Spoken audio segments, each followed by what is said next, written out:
Hello mga kabrom-brom, magandang araw muli sa ating lahat.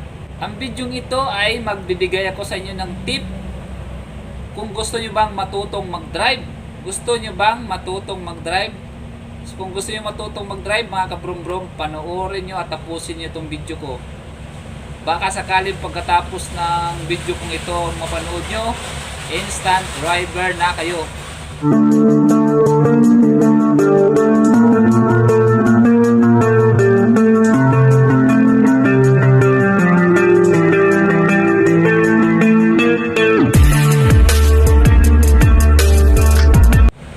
So, ganito mga kabrom-brom, no?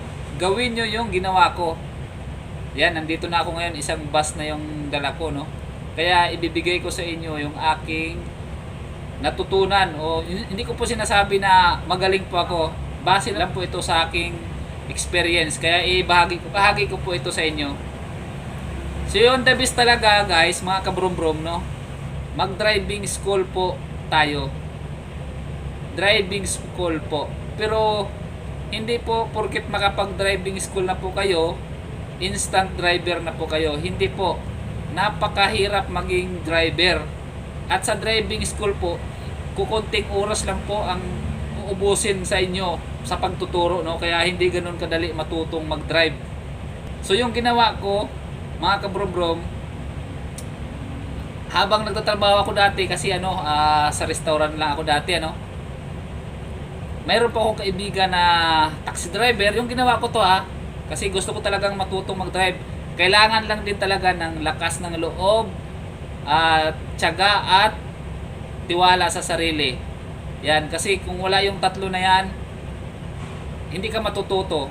Kung wala kang lakas ng loob, hindi ka matututo talaga dahil kabahan ka talaga sa pag-drive. Kaya yun, kailangan lagi mong dala yun. So yung ginawa ko, guys, mga kabrom-brom, yung kaibigan kong taxi, no? Shout out sa iyo dyan, idol. Hindi ko lang babanggitin kasi hindi naman sa iyo yung taxi. Lang ako. Yan, kinargahan ko yung gas yung kanyang taxi, guys, dahil kaibigan ko naman. Yun, nagpraktisan ko, guys. Pinagpraktisan ko mga kabrom-brom yung taxi niya. Yan, sa awan ng Diyos. Pero kompleto na ako noon. May hawak na akong lisensya. Kaya pwede talaga ako mag-drive. Pinagkatiwala niya sa akin. So yun ang ginawa ko hanggang sa nag-jeep ako. Nag-jeep. Alam nyo mga kabrom-brom, masasanay at masasanay ka talaga kapag ganun ang gagawin mo. Kailangan mayroon tayong paraan para matuto tayong mag-drive. Yun ang aking ginawa. Kaya andito na tayo ngayon.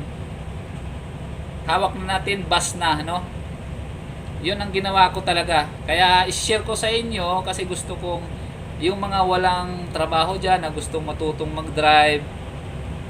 Siyempre, ayan, i-share ko sa inyo yung aking naging experience, Kaya shoutout nga pala dyan sa amo ko dati, Siya rin yun ang sa akin na mag-driving school ako para matutong mag-drive. So maraming salamat po. So yun mga kabrom-brom, tutunan kayo sa video ko. Paki-subscribe po ng aking YouTube channel at pa-share na lang po ng aking video kung may oras kayo. Ayan, maraming salamat po. Abangan nyo pa po ang aking mga driving tips. Hindi lang po ako makapagturo ng pagdadrive dito dahil hindi ko naman sasakyan ito. Ayan, baka sakali pag magkaroon tayo ng sasakyan, ayan, may oras na akong magturo sa inyo. Promise ko yan sa inyo mga kabrom-brom. Pag mayroon akong sasakyan, baka mayroon kayong mga lumang sasakyan dyan, yung mga nakaluwag-luwag. Ayan, ipahiram nyo sa akin at baka gusto nyong magpaturong mag-drive. Baka mayroon kayong kakilala na magpaturong mag-drive. Ayan, ipagamit nyo yung mga sasakyan nyo na hindi nyo na ginamit. Ayan, kung mayroon mag-sponsor ng sasakyan dyan o kaya magpahiram sa akin, pwede po ako. Yun. Maraming salamat po.